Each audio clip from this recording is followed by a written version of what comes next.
Hi Evan, hello everyone else.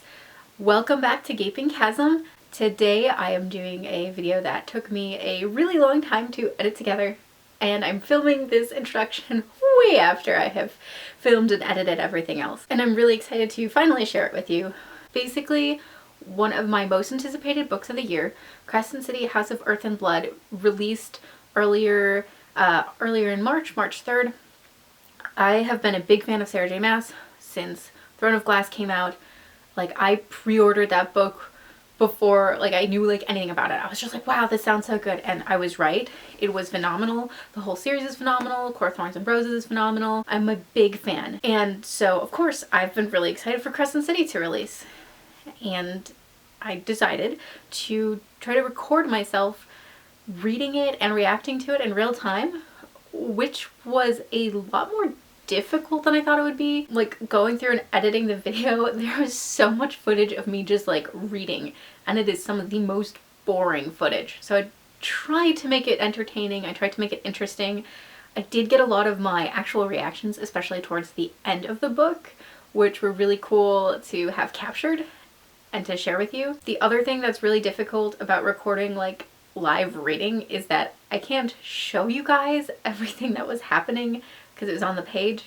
I did try to keep you updated on what page it was, and especially at the end I figured out I should just read to you the lines that put things into perspective. So this video is a little bit of a growing type video because I kind of figured out how moving forward I'll do any videos like this, because I do plan to do more videos like this, whether it'll be for a new release or for the end of a series that I've maybe been reading and I finally get to the last one. For example, I just read Nevernight and I'm planning to read God's Grave soon, and I've heard that the third book in that series, Dark Dawn, is just really emotionally wrenching and maybe something I might want to do a reading vlog for. I also figured out in the last chunk of it that being spoiler free was very difficult.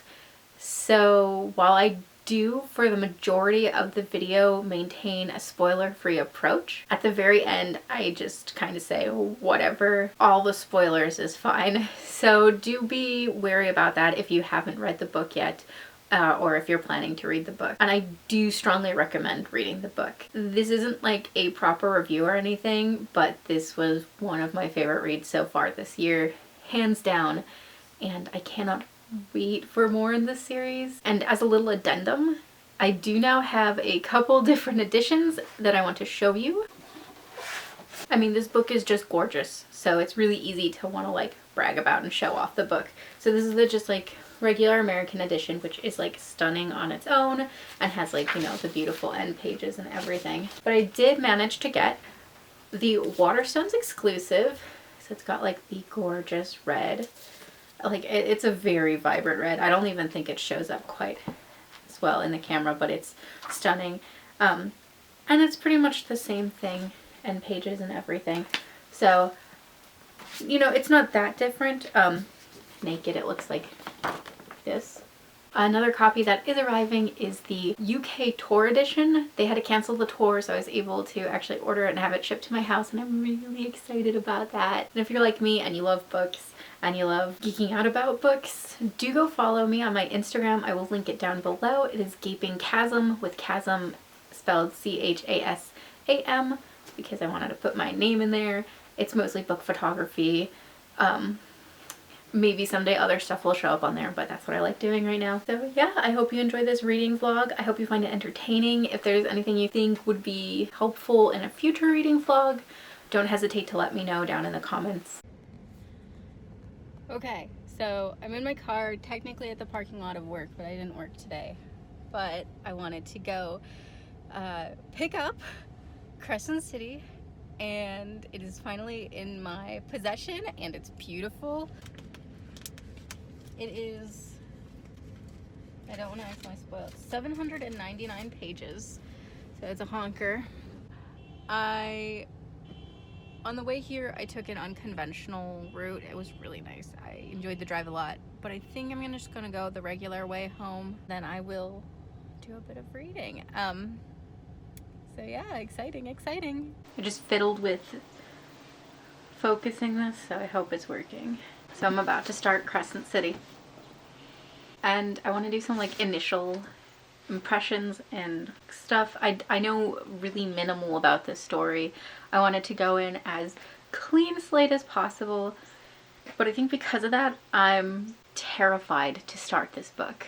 I am a huge fan of Throne of Glass and Court of Thorns and Roses. They're both two series that are incredibly important to me on so many levels, and I'm just like afraid Crescent City is gonna let me down. And I don't know why, except that it's a new project and I'm just afraid. So it's a sort of urban fantasy romance type, I think, and that's kind of cool. I don't read a lot of urban fantasy these days. Maybe that's why I'm a little afraid.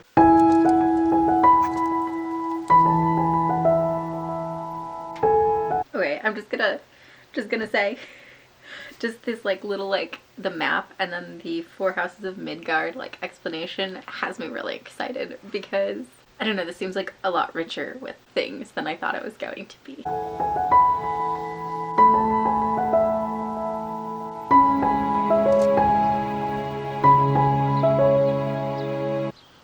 Okay, just finished chapter 1, so like 10 pages, couple thoughts.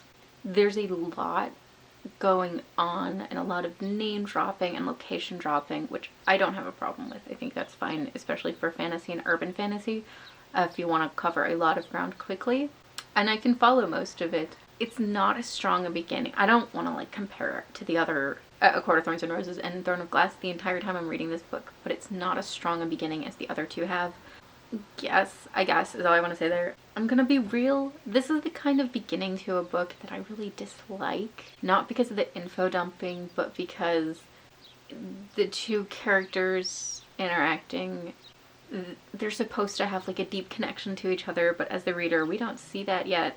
And a lot of times when books begin like this, I've found an experience, we don't actually get to understand that deep relationship between the two characters very well because the author just assumes that you will like gravitate to it. I'm not saying that's going to happen with this book. I don't want to like make that assumption, but for me it's just a type of beginning I don't like.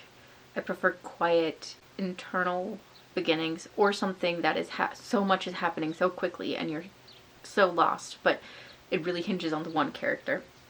I like the world building. I love the mix of technology and magic. I'm super curious to see what the plot of the book is because I'm pretty sure everything that's being set out in this chapter is sort of going to, like, obviously it's going to be addressed. It's not just going to be ignored, but I have a feeling it's sort of like not red flags, but it's being addressed this way to make you think the plot's going to be something and then the carpet's going to be pulled from you. I'm pretty sure. Also, it feels like it's very hard trying to set this book for an adult audience.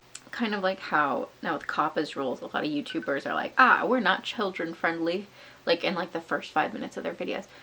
This feels that way. There's already been reference to drugs and, well, that's probably the main one. There's been a reference to drugs and getting high and stuff, which, whatever, don't care. I think it was just like sort of like, oh, right. You really want to make sure that your audience knows this is an adult series.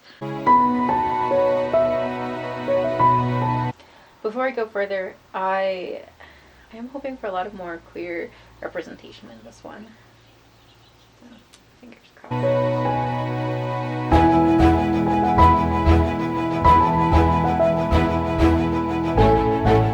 Okay.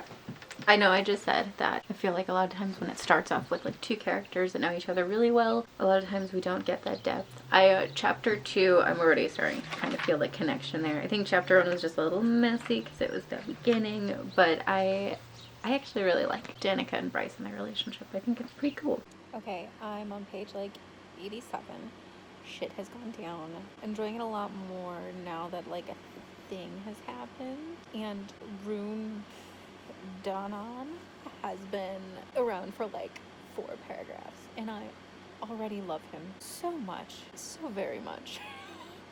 I think he might be my favorite. Okay, I'm on page like 115 right now. I love this new trend in fantasy where it's a world, like a whole fantasy world, and they're aware of each other. It's not just like this isolated continent. Like Strange the Dreamer did it, and this one is doing it where they're just like naming other countries.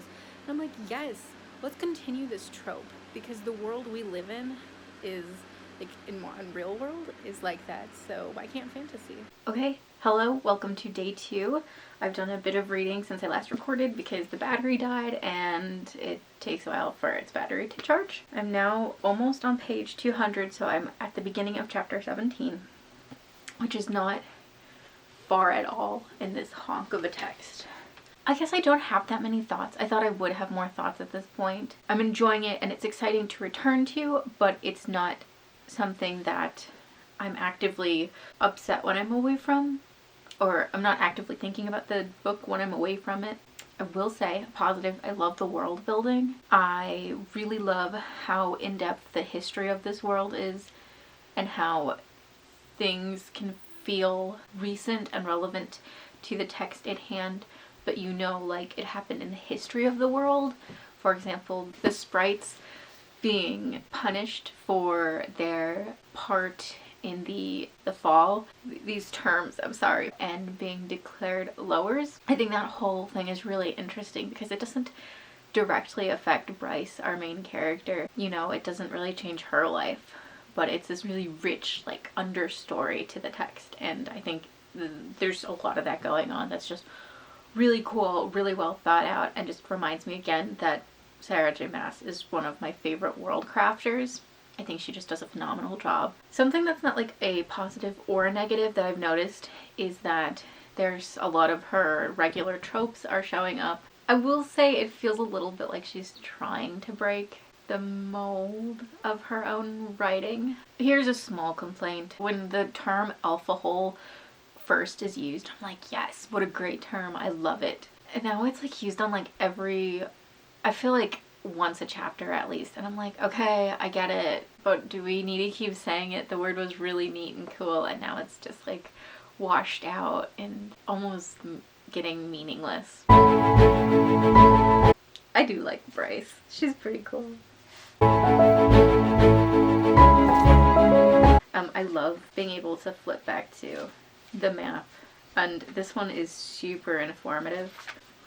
This map is actually really informative and it does a phenomenal job of like explaining where boundaries are and who's kind of in charge of it. If I've learned anything from maps and books before, is it's probably hiding something too that I'm not gonna notice until like later.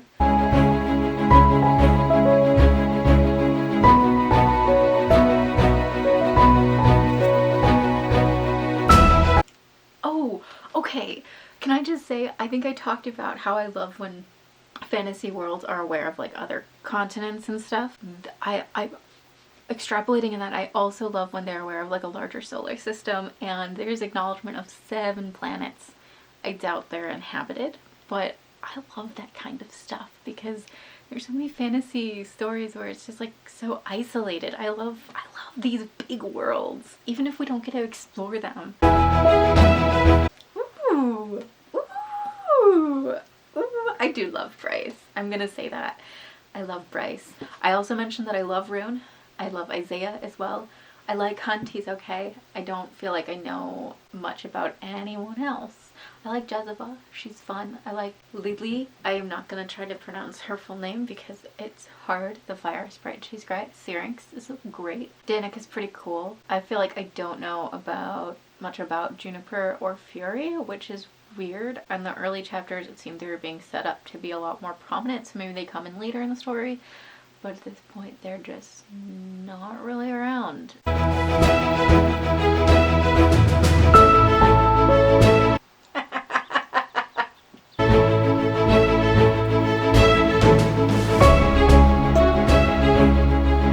So I'm on page 290, which is chapter 29. Hunt is probably the sweetest of the love interests. Any of the Sarah J. Maas books. I mean, I haven't read the Catwoman one, but like TOG or Akotar, Hunt is definitely the sweetest, which is not what I was expecting. I also, on an unrelated note, I really love that this is one of those fantasy books where you can like talk about it in its own like language in a way. Like in an earlier snippet, I talked about how I liked the world building and how the fact that the sprites were reclassed as lowers after the fall, like that's like, doesn't make sense to someone who hasn't read the book. And I kind of love that like a whole conversation could take place with these keywords that make no sense unless you read the book. So that's the like language of the book that I'm talking about. I'm on page 311 and I love Bryce. She's such a good character. Okay, so this is a minor spoiler. So if you don't want any spoilers, stay away from this moment. So I'm on page 323 now, and on page, well, this whole chapter. So chapter 32, Hunt is given a mission by Micah, and he does it. So he patched himself up, pieced himself together, half crawled out of the boiling hot shower and into the person he was when he wasn't forced to put a bullet between someone's eyes. Skip towards he's at Bryce's apartment. Hunt prayed she wouldn't come out into the hall. Words were still beyond him. The doorknob turned, but Hunt was already at his room and didn't dare look across the expanse of the great room as she said tightly, "You're back." "Yeah," he choked out. Even across the room he could feel her questions, but she said softly, "I recorded the game for you, if you still want to watch it."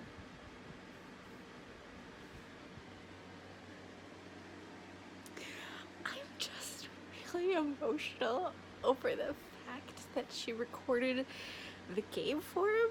It's like one of those small moments, hurts and is beautiful and is... This is day 4 of reading Crescent City. I worked pretty much all day yesterday and did not have the energy to read very much. I think I read like 1 chapter, but today I've already actually done quite a bit of reading.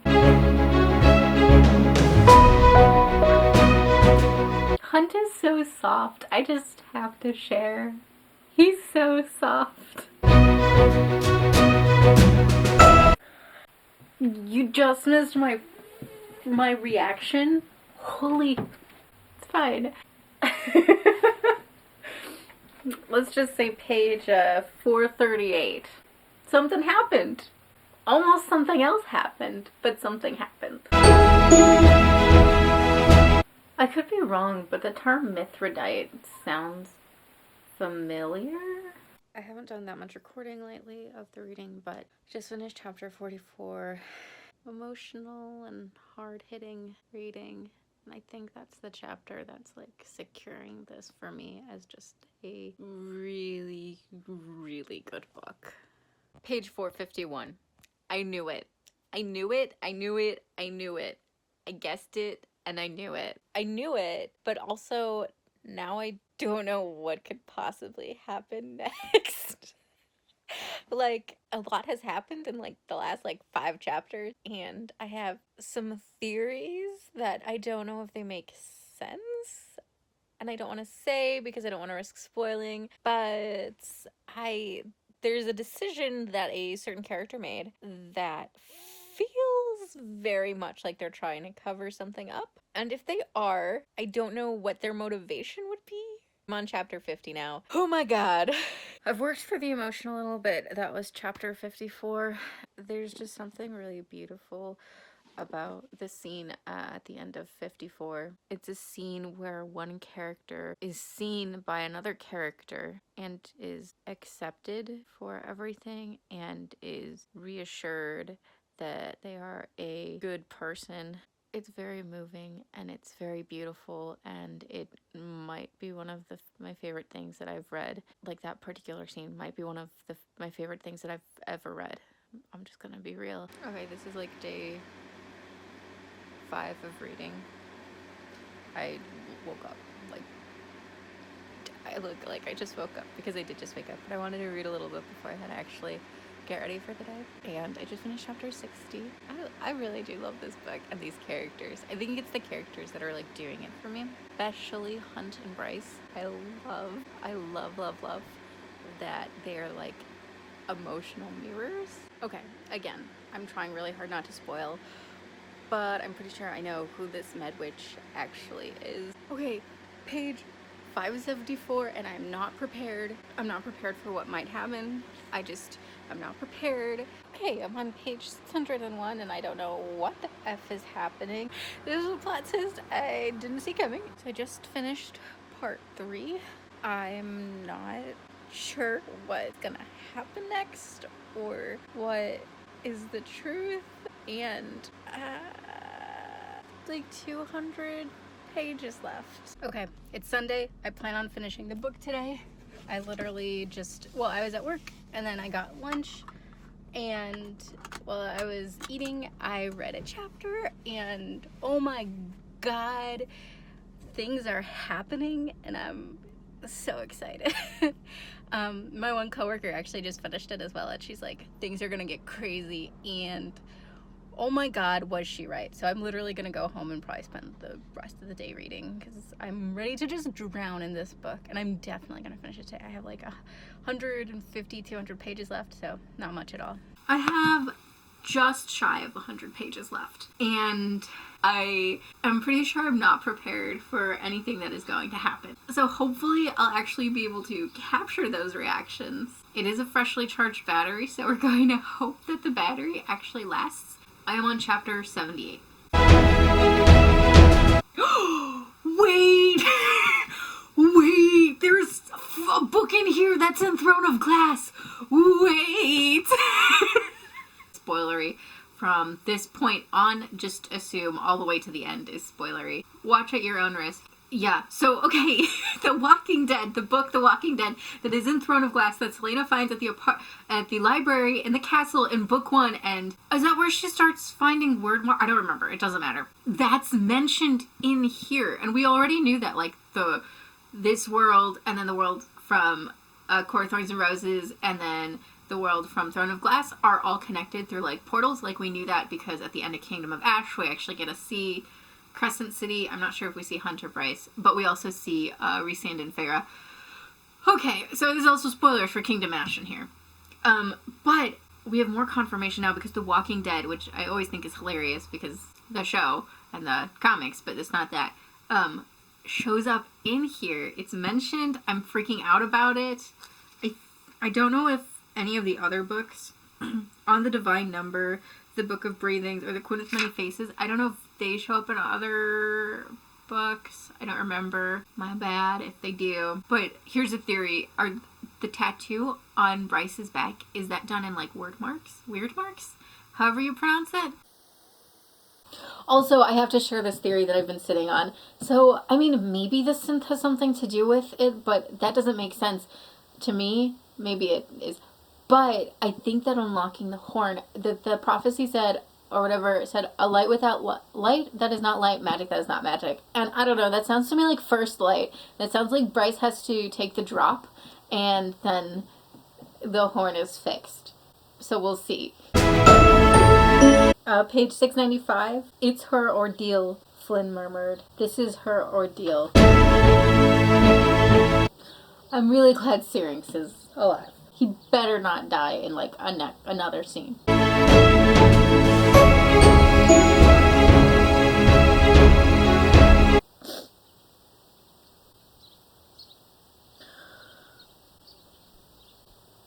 I didn't expect Aleva, however you pronounce her name, you know?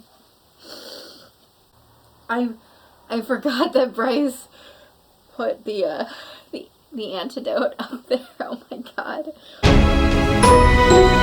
Oh my god. Oh my god.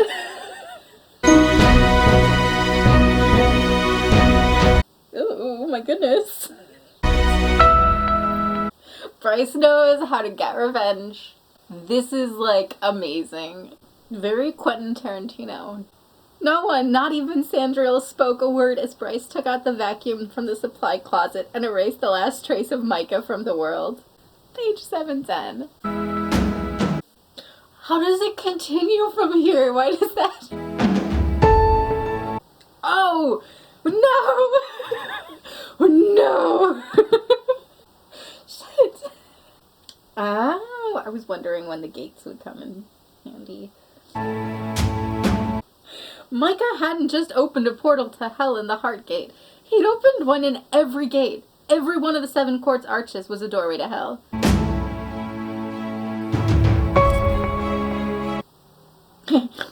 I love Fury.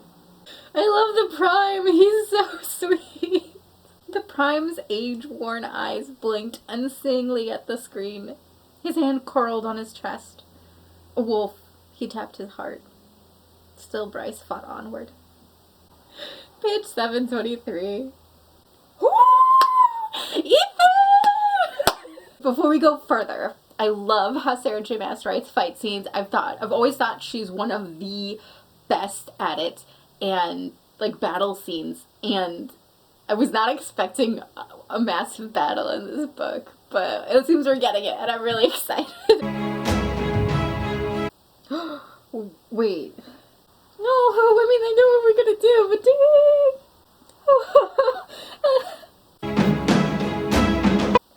did she make the drop already or something? What is happening? Is this something she's been able to do the entire time? I don't think she's made the drop, because the demon lord said that after she made the drop, she should talk to him. So this is just something she's been able to do. So this is major spoilers. Page 737.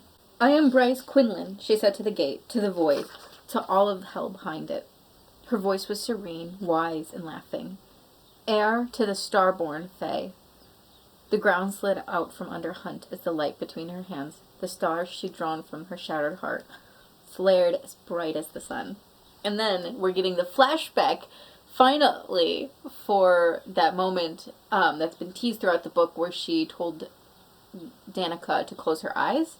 And basically, 739, Bryce exploded, white blinding light ruptured from her, unleashed from that secret place in her heart. Okay. So I don't think dropping has anything to do with it. My theory about her having to drop for the horn to be completely healed does not seem to be true. It seems only the Starborn line could use the horn. The horn had indeed been healed, but it only worked because Bryce was heir to the Starborn line. Object and wielder had become one. 747! And he rose to his feet as Hypaxia's magic dissolved the halo from his brow. I don't think the next book is gonna take place in Crescent City. Seems like they're probably gonna have to be on the run or something at this rate. Okay, I'm probably gonna pronounce her name wrong, but Amelie Ravenscroft is a character that I did not expect would get this much screen time, or that I would actually like-ish. Page 752. Fury didn't stop her prep. Bryce was a ghost for a long while, Hunt. She pretended she wasn't, but she was. The helicopter finally pulled into air. You brought her back to life. That was so sweet. This is so brutal. The Asterian Guard launched bombs into the city, and it's brutal. Ooh, it's really gruesome. Just a warning, I'm gonna read the description, but it's gross. It wasn't a piece of ash. It was a gray feather. Bryce twisted to look behind herself. Her head emptied out. A scream broke from her, rising from so deep that she wondered if it was the sound of the world shredding apart. Hunt lay sprawled on the ground, his back a bloody, burned mess, and his legs, there was nothing left of them but ribbons. Nothing left of his right arm but splattered blood on the pavement. And through his back, where his wings had been, there was a bloody, gaping hole.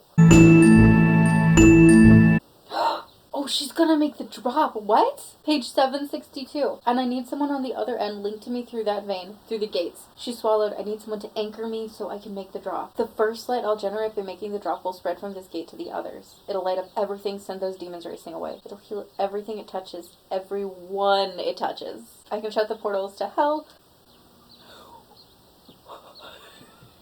763. Light it up, Danica whispered to her, into her heart. I tried, she whispered back. Danica, I tried. Light it up. 764! Bryce whipped her head around to look at the gate as Danica's voice sounded again. Light it up, Bryce! The onyx stone of the bone quarter glowed like a dark star! Page 763. Can a dead soul even serve as an anchor? Queen Hypaxia asked. No, Jezebel replied, with all the finality of the Underking's emissary. It can't. Oh, I'm sorry. She's approaching her power level. Page 766. She's not slowing, though.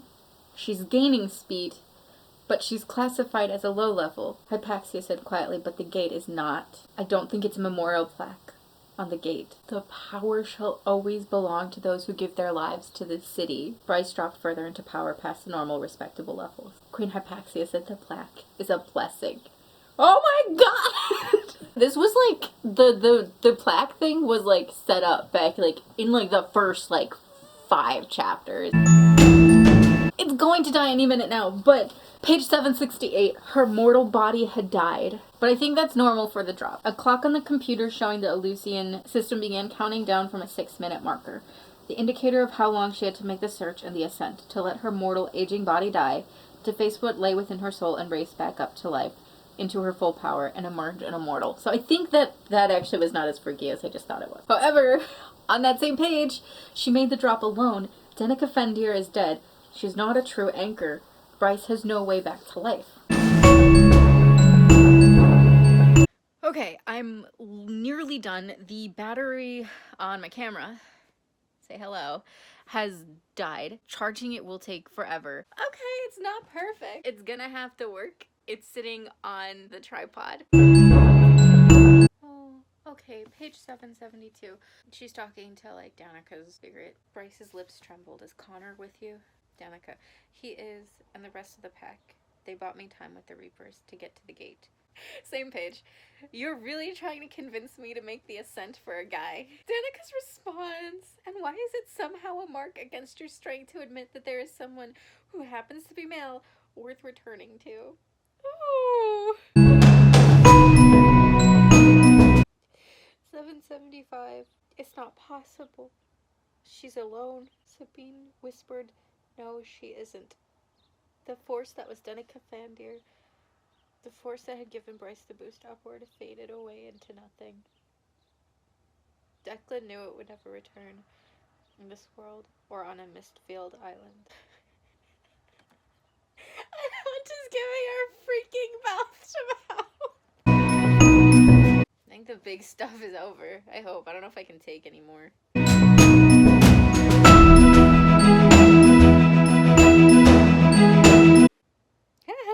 I love Isaiah too. He's great.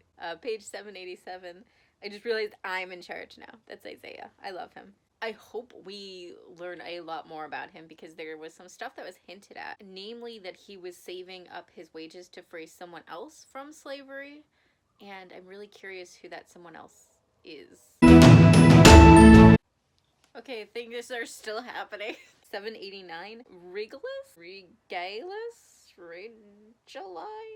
I don't know how to pronounce his name. Regalus, the bright hand of the Asteri, had called her house. That was the quote.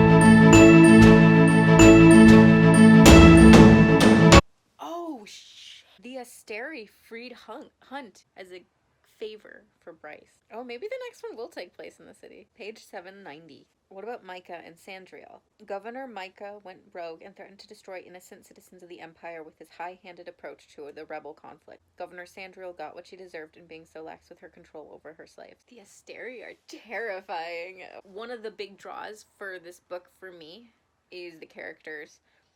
And while that wasn't untrue of her other books and other series, I think it's most true about this one.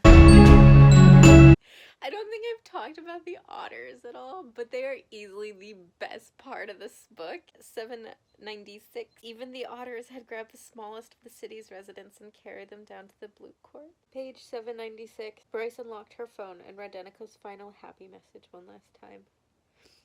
Message me when you're home safe. Bryce began typing. The answer it had taken her 2 years, nearly to the day to write. I'm home. She sent the message to the other. For a heartbeat, just one, the dawn parted the mist of the Bone Quarter, revealing a grassy shore, rolling serene hills beyond. Not a land of stone and gloom, but of light and green, and standing on that lovely shore, smiling at her. A gift from the Underking for saving the city. She beheld the near visible figures, all 6 of them. The 7th gone forever, having yielded her eternity, but the tallest of them standing in the middle with his hand lifted in greeting. Oh God. Now we're gonna read the epilogue, which I'm sure will just open in a million cans of worms. I fucking hate that I can laugh. What page after that? 798. It's Jezebel and Adis. You know you're not a true cat, don't you? Jezebel Roga clicked her tongue. You don't need to lick yourself. Adis, Prince of the Chasm, lifted his head. Who says I don't enjoy licking myself? $7.99. Adis said at last, I think Athalar's father would have been proud. Oh, feel free to disagree. You knew the male best. Ooh. Okay, I'm going to, at some point in the future, by which I mean probably tomorrow, film the intro and outro of this video. I should probably apologize right now for the awful sniffling noises. They're probably disgusting. Immediate reactions, 5 stars. I loved it so much. That's all I have to say. I loved it so much. I think this trilogy could surpass how much I love the Court of Thorns and Roses books. If I was just gonna compare it to the first book in each of her other series, I would say this is easily the strongest, which makes the most sense. It's like her 12th book or something, so like it makes sense that this would be the strongest. I feel like we covered so much ground in this book, but I'm sure there's an immense amount of ground to continue to cover. Alright, so that was the reading vlog. Right now is just like a little update on life. I have recorded the introduction and outro about a week and a half after I've actually recorded all the reading.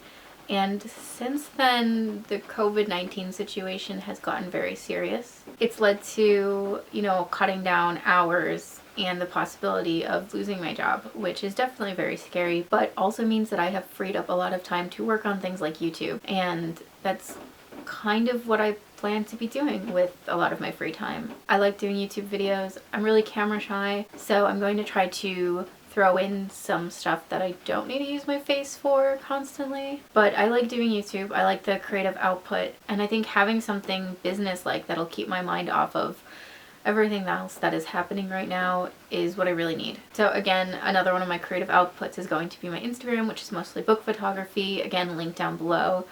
If you want to interact, that's a great place. If you want to interact further, I'll also link my Twitter, although I mostly just go on there to retweet things or complain. I hope all of you are getting through this. It's definitely a difficult time. And Evan, we will talk later, so I hope you are doing well.